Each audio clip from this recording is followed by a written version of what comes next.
Hello दोस्तों, अधेश academy पर आपका स्वागत है। दोस्तों, हम ये जानते हैं कि भ्रष्टाचार या करप्शन हमारे देश की एक बहुत बड़ी प्रॉब्लम है। करीब करीब सारे इलेक्शंस में ये एक बहुत महत्वपूर्ण मुद्दा रहता है। मीडिया में भी हमेशा करीब करीब इसकी चर्चा होती रहती है और हम में से शायद हर आदमी कभी न कभी भ्रष्टाचार से पीड़ित होता है। तो दोस्तों, ये भ्रष्टाचार क्या है, उसकी क्या डेफिनेशन होती है और इंडिया में कितना भ्रष्टाचार है विश्व के और कंट्रीज़ के मुकाबले में, और कैसे भ्रष्टाचार हमारे देश में डिटेक्ट होता है, उसके बाद में क्या होता है, ये सारी चीज़ें हम आज के लेसन में सीखेंगे। तो सबसे पहले हम कहाँ हैं, भारत का विश्व के बाकी देशों के मुकाबले में हमारे यहाँ पे कितना भ्रष्टाचार है, क्या वाकई हम दुनिया के सबसे करप्ट कंट्री हैं? देखिए, भ्रष्टाचार को मेज़र करना बड़ा मुश्किल काम होता है, क्योंकि जो भ्रष्टाचार है वो छुपा रहता है, दो लोगों के बीच में होता है और उसकी कोई पब्लिसिटी तो होती नहीं है या उसका कोई रिलायबल स्टेटिस्टिक्स तो होता नहीं है। वो परसेप्शन के बेसिस पे डिसाइड होता है। तो वर्ल्ड की एक ऑर्गेनाइजेशन है ट्रांसपेरेंसी इंटरनेशनल, वो जो है करप्शन परसेप्शन इंडेक्स के बेसिस पे कंट्रीज़ को रेट करती है कि कहाँ पे भ्रष्टाचार ज़्यादा है, कहाँ पे भ्रष्टाचार कम है। उस एजेंसी ने 2017 में 180 देशों का सर्वेक्षण किया और ये पाया कि जो भारत हैं वो 81 पोजीशन पे आता है, 81वीं पोजीशन पे आता है। इसका मतलब ये है कि 80 देश हमसे ज़्यादा ईमानदार हैं और करीब करीब 100 देश जो हैं वो हमसे भी ज़्यादा भ्रष्ट हैं। तो ये कहना उचित नहीं है कि भारत जो है सबसे भ्रष्टतम राष्ट्र है, क्योंकि बहुत सारे राष्ट्र या बल्कि ज़्यादातर राष्ट्र जो हैं वो हमसे भी ज़्यादा भ्रष्ट हैं। जो परेशानी की बात यह है कि 2016 में ये जो पोजीशन थी, हमें 79 प्लेस पे हम थे 176 कंट्रीज़ में। तो हम एक साल के अंदर 2 पायदान नीचे गए हैं, जो कि एक चिंता का सबब है। ट्रांसपेरेंसी इंटरनेशनल ने हमारे देश को भ्रष्टाचार और प्रेस फ्रीडम के लिए one of the worst country जो है एशिया पैसिफिक रीजन में माना है। अब ये जो होता है, कैसे डिसाइड होता है कि कौन सा कंट्री किस पोजीशन पे आएगा? तो ट्रांसपेरेंसी इंटरनेशनल ये करता है कि जो सबसे ईमानदार कंट्री है या कोई कंट्री जो 100% ऑनेस्ट हो और कोई भ्रष्टाचार ना हो, जीरो करप्शन, उसको 100 पॉइंट दिए जाते हैं। और जिसके यहाँ पे 100% करप्शन है, जीरो ऑनेस्टी है, उसको 0 पॉइंट दिए जाते हैं। तो 0 से 100 के बीच में पॉइंट दिए जाते हैं। तो भारत को जो पॉइंट मिला है वो जो है 40 पॉइंट मिला है, जबकि जो विश्व का एवरेज है वो है 43। इसका मतलब कि विश्व के एवरेज से हम नीचे हैं और इसीलिए लोग कहते हैं साहब कि हमारा जो कंट्री है बहुत करप्ट है, क्योंकि विश्व का जो एवरेज है उससे भी हम नीचे फॉल करते हैं। लेकिन ये जानना जरूरी है कि दुनिया में कोई ऐसा कंट्री नहीं जो कि 100% ऑनेस्ट हो। 90% से स्कोर दुनिया में किसी कंट्री का नहीं है। जो फर्स्ट पोजीशन पे उसका भी 90% स्कोर आता है, लेकिन हमारा जो देश है उसके सिर्फ 40% स्कोर आता है और हम जो है, जो एवरेज स्कोर है विश्व का 43%, उससे भी हम नीचे आते हैं। ये जो करप्शन है, इसके बहुत सारे परिणाम होते हैं। अमेरिका के जो वाइस प्रेसिडेंट हैं, जिनका नाम था जो बिडेन, उन्होंने कहा एक बार करप्शन के बारे में कि करप्शन एक कैंसर की तरह होता है, एक ऐसा कैंसर जो सिटीजन्स है उसका फेथ जो होता है, विश्वास जो होता है डेमोक्रेसी में, खा जाता है। वो जो लोगों के अंदर जो एक इनोवेशन की या क्रिएटिविटी की जो इंस्टिंक्ट होती है उसको ख़त्म कर देता है, क्योंकि जब आपकी आत्मा करप्ट हो जाती है, आप करप्ट हो जाते हैं, तो आप अच्छी चीज़ें क्रिएट नहीं कर पाते हैं। उसी तरीके से जो बजट है उसका जो इफेक्ट है वो कम हो जाता है, क्योंकि बजट का बहुत बड़ा पैसा जो है वो करप्शन में ख़त्म हो जाता है। उसी तरीके से जो इम्पोर्टेंट इन्वेस्टमेंट होते हैं देश में वो आने बंद हो जाते हैं और इससे क्या होता है कि जो आपकी पूरी जनरेशन है उस पर बहुत बुरा असर पड़ता है, क्योंकि जब इन्वेस्टमेंट नहीं होंगे तो जॉब्स नहीं होंगे, अनएम्प्लॉयमेंट होता है और उसके बाद में बहुत सारे परिणाम होते हैं, जैसे क्राइम या बहुत सारी ऐसी चीज़ें। तो करप्शन का एक एंगल नहीं होता, करप्शन से बहुत सारे जो हैं चीज़ें जुड़ी रहती हैं, करीब करीब सोसाइटी के हर तबके पे इसका एक असर पड़ता है। अब हम जानते हैं कि करप्शन को कैसे डिफाइन किया जाता है। ज़्यादातर लोग ये समझते हैं कि करप्शन का मतलब है पैसे का आदान प्रदान, लेकिन ऐसा नहीं है। इसकी डेफिनेशन इससे कहीं ज़्यादा वाइड है। तो जो सेंट्रल विजिलेंस कमिश्नर है, उन्होंने करप्शन के बेसिकली 4 बिंदु दिए हैं। पहला बिंदु है जब आप इलीगल ग्रेटिफिकेशन देते हैं या लेते हैं। मतलब इलीगल ग्रेटिफिकेशन का मतलब क्या होता है? ग्रेटिफिकेशन का मतलब सिर्फ पैसा नहीं होता है। किसी भी काइंड की चीज़ जो कि इलीगल हो, आप फ्री में कोई सामान ले लें, या आपने कोई उसकी जगह पर कोई चीज़ काइंड में ले ली, या इवन सेक्सुअल फेवर्स हैं, तो ये सारी चीज़ें जो हैं वो इलीगल ग्रेटिफिकेशन के दायरे में आ जाती हैं। दूसरी चीज़ है कि कोई वैल्यूएबल चीज़, कोई महंगी चीज़ आप किसी से खरीद लें या ले लें, या तो फ्री में ले लें या जो मार्केट प्राइस है उससे भी कम दाम पे ले लें, किसी ऐसे व्यक्ति के साथ में जिसके साथ आपकी ऑफिशियल डीलिंग हो, या आपके सबॉर्डिनेट की ऑफिशियल डीलिंग हो, या जिसके ऊपर आप कोई प्रेशर लगा सकते हैं। तो आपने अगर कोई करोड़ रुपए की चीज़ 50 लाख में ले ली, तो ये भी जो है वो करप्शन के दायरे में आ जाता है। इसी तरीके से अगर आपने प्रॉपर्टी जो एक्वायर की अपनी नौकरी के दौरान, वो आपकी जो सोर्स ऑफ इनकम है उससे बहुत ज़्यादा है, तो वो भी करप्शन के दायरे में आता है। और इसके अलावा अगर आपने कोई मिस अप्रोप्रिएशन का केस किया है, कोई प्रॉपर्टी आप हड़प कर गए, फोर्जरी की आपने, या चीटिंग की, या कोई और क्रिमिनल ऑफेंस किया, तो वो सारी चीज़ें भी जो हैं वो करप्शन के दायरे में आती हैं। जो सेकंड एडमिनिस्ट्रेटिव रिफॉर्म कमीशन है, वो इस डेफिनेशन से सेटिस्फाइड नहीं था। उसने कुछ और चीज़ों को करप्शन के दायरे में लाने की वकालत की। जैसे कि पहली उन्होंने वकालत की कि जो लोग होते हैं जो कि जो कॉन्स्टिट्यूशन का जो प्रोविज़न है उसका परवर्शन करते हैं, उसको मतलब उसकी भावनाओं का ख्याल नहीं करते, जो उन्होंने ओथ ली है ऑफिस की उसको वो फॉलो नहीं करते, और जब उनका बिहेवियर होता है वो बड़ा पार्टीशनशिप होता है और दुर्भावना से पूर्ण होता है, वो भी करप्शन के दायरे में होना चाहिए। जैसे कि कोई पॉलिटिकल पार्टी होती है, वो पावर में आ गई और उसने क्या किया, अपने जितने भी अपोजिशन के लोग हैं उनको ठिकाने पे लगाना शुरू कर दिया, उनकी प्रॉपर्टी जब्त करना शुरू कर दिया, उनको जेल भेजना शुरू किया।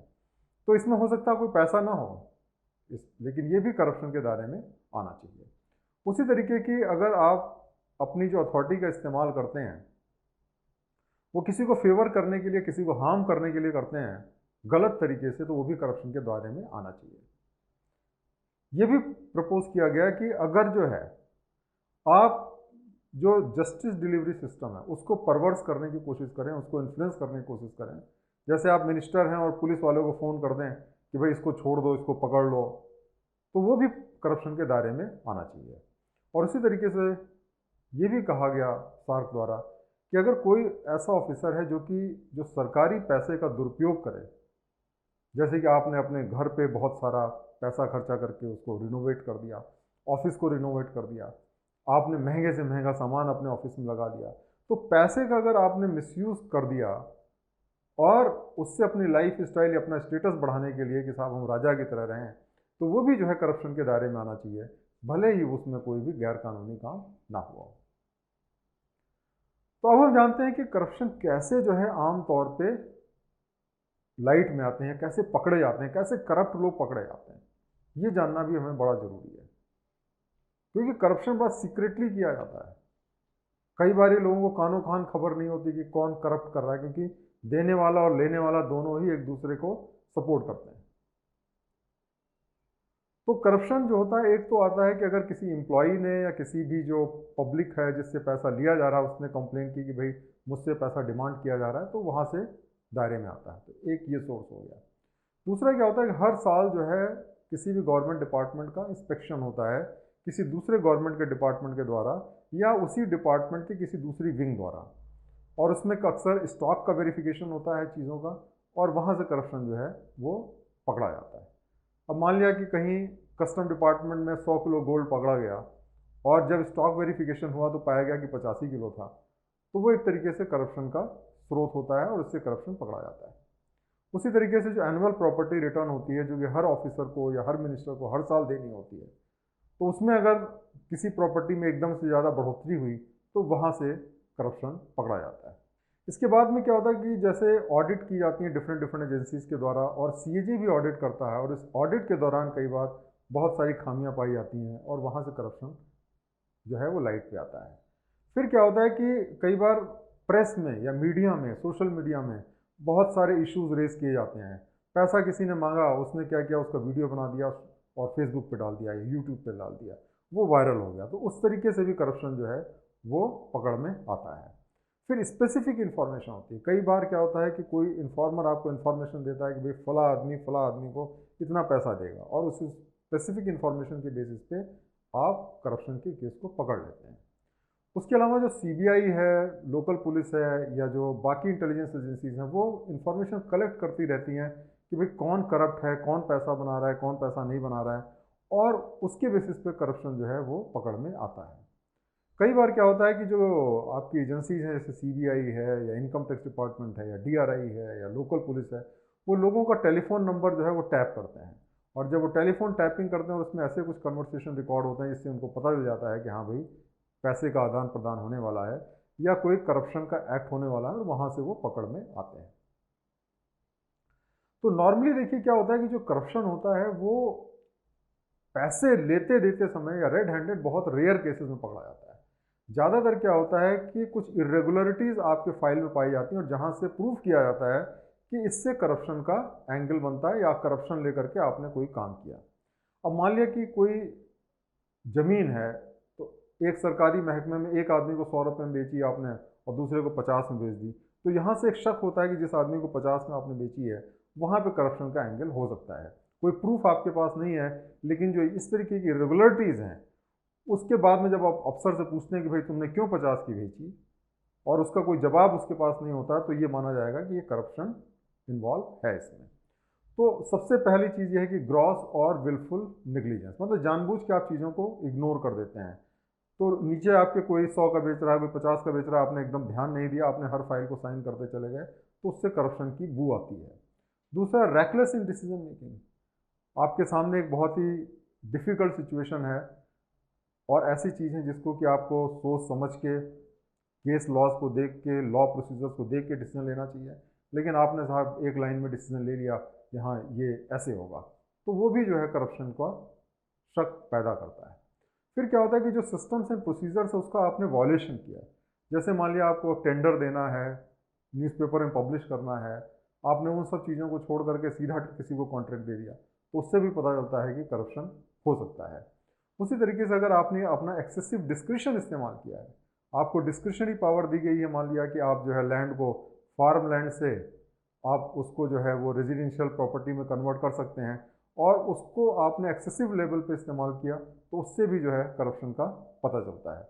और इसी तरीके से कई बार क्या होता है कि हम जो डिसीजन लेते हैं उसकी कॉपी मार्क करते हैं अपने सीनियर ऑफिसर्स को, और अगर आपने मार्क नहीं की हुई है, उनको आप इन्फॉर्म नहीं करते हैं, तो इससे भी पता चलता है कि करप्शन का इन्वॉल्वमेंट हो सकता है। तो इस तरीके से बहुत सारी जो इरेगुलरिटीज़ होती हैं उससे आपको अंदाज़ा लगता है कि करप्शन हो सकता है, लेकिन करप्शन का कोई प्रूफ आपके पास नहीं है, सिर्फ शक है। तो उसके लिए क्या होता है कि एक इंक्वायरी ऑर्डर की जाती है, डिपार्टमेंटल इंक्वायरी ऑर्डर की जाती है, और उस इंक्वायरी से पता चलता है कि इसमें करप्शन इन्वॉल्व है कि नहीं है। तो ये जो इंक्वायरी होती है ये सिर्फ एक प्राइमा फेसी इंडिकेटर है कि एक करप्शन एंगल हो सकता है, लेकिन कोई ज़रूरी नहीं है कि उसमें कोई करप्शन एंगल हो। तो वो एक शक है, शक की बुनियाद पे इंक्वायरी ऑर्डर की जाती है, और उसमें जो होता है उसमें सबसे इंपॉर्टेंट चीज़ होती है ये पता किया जाता है कि उसमें कोई भी गवर्नमेंट का नुकसान हुआ है कि नहीं है। अगर सपोज करिए कि आप एक टैक्स ऑफिसर हैं और आपके पास 100 करोड़ की डिमांड आई और आपने 100 करोड़ रुपए डिमांड कंफर्म कर दी, तो उस सिचुएशन में करप्शन का कोई भी चांस नहीं है। या फिर आपके पास में रिफंड आया 100 करोड़ रुपए का और आपने रिफंड रिजेक्ट कर दिया, तो उसमें करप्शन का कोई चांस नहीं, क्योंकि जो पार्टी है उसको कोई बेनिफिट नहीं मिल रहा है। लेकिन अगर आपने रिफंड दे दिया या आपने डिमांड ड्रॉप कर दी, तो पॉसिबिलिटी हो सकती है, क्योंकि उसमें आपका गवर्नमेंट का नुकसान होता है। तो इस तरीके से एक एंगल ये देखा जाता है कि जो डिसीजन लिया गया उसमें क्या गवर्नमेंट का कोई नुकसान हुआ। तीसरी चीज़ क्या है कि जो इंक्वायरी होती है ये पता करती है भाई आपने जो एक्शन लिया है उसके पीछे मकसद क्या है, क्या अच्छा मकसद है या बुरा मकसद है। अगर आपने अच्छे मकसद से कोई काम किया हुआ है तो इंक्वायरी जो होती है वो आपके ऊपर एक्शन नहीं प्रपोज करती है। लेकिन अगर उसके पीछे आपका मकसद बुरा है तो एक्शन उसके खिलाफ प्रपोज किया जाता है। अब जैसे मान लिया कि किसी क्रिमिनल का इनकाउंटर होता है। अब क्रिमिनल का इनकाउंटर जो होता है वो एक तो इस तरीके से हो सकता है कि आप क्राइम को कम करना चाहते हैं, और दूसरा ये हो सकता है कि क्रिमिनल से आपने पैसा डिमांड किया और पैसा नहीं मिला, इसलिए आपने उसको इनकाउंटर कर दिया। तो ये चीज़ जो है, एक एक्ट जो है उसके पीछे मकसद क्या है, वो चीज़ें जो है इंक्वायरी के दौरान पता चलती हैं। तो इस तरीके से आज हमने जाना कि जो करप्शन होता है वो क्या चीज़ होती है, करप्शन के क्या मायने होते हैं, भारत को क्या ये कहना उचित है कि भारत सबसे दुनिया का करप्ट कंट्री है। आज हमने ये भी जाना कि जो करप्शन की डेफिनेशन क्या है, करप्शन कैसे लाइमलाइट में आता है, और करप्शन के लिए इरेगुलरिटी कैसे पकड़ते हैं और कैसे उसकी इंक्वायरी की जाती है।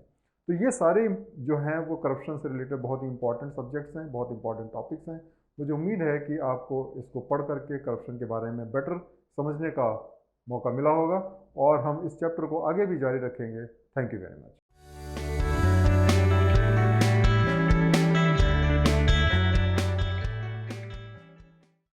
दोस्तों, आज हम जानेंगे जो करप्शन है उसके कारणों के बारे में। What are the causes of corruption. और इसके पहले मैं आपको ये बताना चाहता हूँ कि करप्शन को हमारे देश में कब मुद्दा बनाया गया। देखिए, जब हमें आज़ादी मिली थी तो उस समय हमारे जो नेता थे उनके बड़े हाई मॉरल्स हुआ करते थे। वो सब फ्रीडम फाइटर थे और उन्होंने कोई पैसे के लिए राजनीति नहीं करते थे। लेकिन धीरे धीरे क्या हुआ कि नेताओं का स्टैंडर्ड गिरने लगा, ब्यूरोक्रेट्स का स्टैंडर्ड गिरने लगा, और धीरे धीरे जो करप्शन है वो बढ़ना शुरू हो गया। तो ऐसी सिचुएशन में 1962 में लाल बहादुर शास्त्री जी ने एक के संथानम के अंडर में एक कमेटी बनाई जो कि एंटी करप्शन इश्यूज के बारे में उनको सजेशन देने के लिए थी। ये जो कमेटी है उसको हम सांथानम कमेटी और एंटी करप्शन के नाम से जानते हैं। इस कमेटी ने बहुत ही बेहतरीन काम किया, और इस कमेटी ने जो रिकमेंडेशंस दी उसके बेसिस पे बहुत सारी ऑर्गेनाइजेशंस बनाई गई, मशीनरी बनाई गई, जिसके बेसिस पे इंडिया ने जो है वो करप्शन के खिलाफ में अपनी फाइट की शुरुआत की। जो संथानम कमेटी थी उसने क्या क्या मेन रिकमेंडेशन दी, उसने क्या ऑब्जर्वेशन दिया। सबसे पहले तो इस कमेटी ने ये कहा कि जो करप्शन है उसको हम कम नहीं कर सकते या हटा नहीं सकते हैं जब तक कि हम कुछ प्रिवेंटिव मेजर्स इसमें नहीं लेते हैं और उसको हम इम्प्लीमेंट ना करें। देखिए, आप हर करप्ट आदमी को जेल के अंदर नहीं डाल सकते हैं। करप्शन को पकड़ना बड़ा मुश्किल है, और अगर पकड़ लिया तो उसके बाद प्रूफ करना बड़ा मुश्किल होता है, सालों साल लग जाते हैं। तो ये कमेटी ने कहा कि हमें कुछ ऐसे प्रिवेंटिव मेजर्स लेने चाहिए जिसके बेसिस पर करप्शन को रोका जा सके, बजाय कि करप्शन हो और फिर हम पकड़ें। तो ये एक इम्पॉर्टेंट चीज़ जो है वो कमेटी ने ऑब्जर्व की। दूसरा, कमेटी ने ये कहा कि जब हम प्रिवेंटिव मेजर्स लेते हैं तो इसका मतलब है कि एडमिनिस्ट्रेटिव, लीगल, सोशल, इकोनॉमिक और एजुकेटिव मेजर्स की ज़रूरत है। ये कोई एक सिंगल स्टेप प्रोसेस नहीं है, हर जगह पे हमको सुधार करने की ज़रूरत है। और उसके बाद में जो कमेटी की रिकमेंडेशन थी उसकी बेसिस पे सेंट्रल गवर्नमेंट ने CVC या सेंट्रल विजिलेंस कमीशन का गठन किया, जो कि एपेक्स एजेंसी है, आज भी एपेक्स एजेंसी है, जो सेंट्रल गवर्नमेंट ऑफिसर्स हैं उनके खिलाफ करप्शन को देखने के लिए। संथानम कमेटी ने कुछ कारणों को आइडेंटिफाई किया जो करप्शन के लिए रिस्पॉन्सिबल होते हैं। जैसे पहला कारण है एडमिनिस्ट्रेटिव डिलेज। जब चीज़ों में बहुत डिले होता है तो करप्शन का स्कोप बढ़ जाता है। अगर मान लिया आपने टैक्स डिपार्टमेंट में रिफंड के लिए अप्लाई किया, आपका 1 करोड़ रुपए का रिफंड मिलना है आपको, तो हर महीने का जो डिले है उसमें आपको 1 लाख का करीब नुकसान हो रहा है। तो नेचुरली अगर आपको पैसा देना होगा तो पैसा दे करके भी आप अगर रिफंड लेंगे तो उससे करप्शन की शुरुआत होगी। लेकिन अगर वही रिफंड आपको टाइम से मिल जाए, एक गारंटीड टाइम में मिल जाए, तो लोग पैसा नहीं देंगे। इसी तरीके से आपको कोई बिल्डिंग बनानी है, उसके लिए परमिशन चाहिए, तो भी उसमें करप्शन का स्कोप रहता है। तो जब एडमिनिस्ट्रेटिव डिलेज होते हैं तो करप्शन का स्कोप रहता है। दूसरा, रेगुलेटरी फंक्शन जितना ज़्यादा होगा करप्शन उतना ज़्यादा होगा। अगर हर चीज़ आप रेगुलेट कर दें कि भाई आपको कंपनी चलाने के लिए परमिशन चाहिए, बिल्डिंग बनाने के लिए परमिशन चाहिए, गाड़ी चलाने के लिए परमिशन चाहिए, हर चीज़ के लिए परमिशन चाहिए, तो जितना ज़्यादा रेगुलेटरी फंक्शन होंगे करप्शन उतना ही ज़्यादा होगा। अब जैसे सेंट्रल एक्साइज डिपार्टमेंट में पहले अगर आप कोई कंपनी शुरू करना चाहते हैं तो आपको लाइसेंस लेना पड़ता था और उसमें करप्शन का बहुत स्कोप था। फिर सरकार ने ये प्रोविज़न किया कि रजिस्ट्रेशन, एक बार आप रजिस्ट्रेशन ले लीजिए, फिर आपको डिपार्टमेंट के पास आने की ज़रूरत नहीं है। और उसमें भी आप रजिस्ट्रेशन के लिए सिर्फ अप्लाई कर दें, काम अपना शुरू कर दें, और अगर 7 दिन में रजिस्ट्रेशन नहीं मिला तो वो माना जाएगा कि आपको रजिस्ट्रेशन मिल गया और आप काम करने के लिए स्वतंत्र हैं। तो इस तरीके के जो प्रोविजंस लाए गए जिसमें कि कंट्रोल को हटाया गया, उससे करप्शन पे काफ़ी फर्क पड़ा। फिर जब गवर्नमेंट ऑफिसर के पास में बहुत डिस्क्रिप्शन रहती है तब भी करप्शन का स्कोप बढ़ जाता है। अगर आपके पास पावर है कि आप किसी आदमी को 100 रुपये की पेनल्टी लगाएं या 1 लाख की पेनल्टी लगाएं, तो नेचुरली करप्शन का स्कोप बढ़ जाता है। लेकिन अगर आपको सबके ऊपर 100 रुपये की पेनल्टी ही लगानी है या 1 लाख की लगानी है तो करप्शन का स्कोप नहीं रहता है या कम हो जाता है। उसी तरीके से कम्बरसम प्रोसीजर, अगर हमने जो प्रोसीजर है इतना कॉम्प्लेक्स कर दिया है कि उसको फॉलो करना ही ऑलमोस्ट इम्पॉसिबल है या बहुत डिफिकल्ट है, तो करप्शन का स्कोप बढ़ जाता है, क्योंकि कोई ना कोई कमी निकाल के एक ब्यूरोक्रेट उस चीज़ को रिजेक्ट कर सकता है। तो ऐसे सिचुएशन में अगर आप रूल्स को सिंप्लीफाई कर दें, प्रोसीजर को सिंप्लीफाई कर दें, तो करप्शन का स्कोप बहुत कम हो जाता है। अब हमें जानना चाहिए कि करप्शन के क्या प्रकार होते हैं। देखिए, 2 तरीके के करप्शन नॉर्मली पाए जाते हैं। एक होता है कोर्सिव करप्शन और एक होता है कोल्यूसिव करप्शन। कोर्सिव करप्शन का मतलब ये होता है कि जब जो गवर्नमेंट ऑफिसर है ज़बरदस्ती पैसे लेता है एक आम आदमी से उसका सही काम करने के लिए।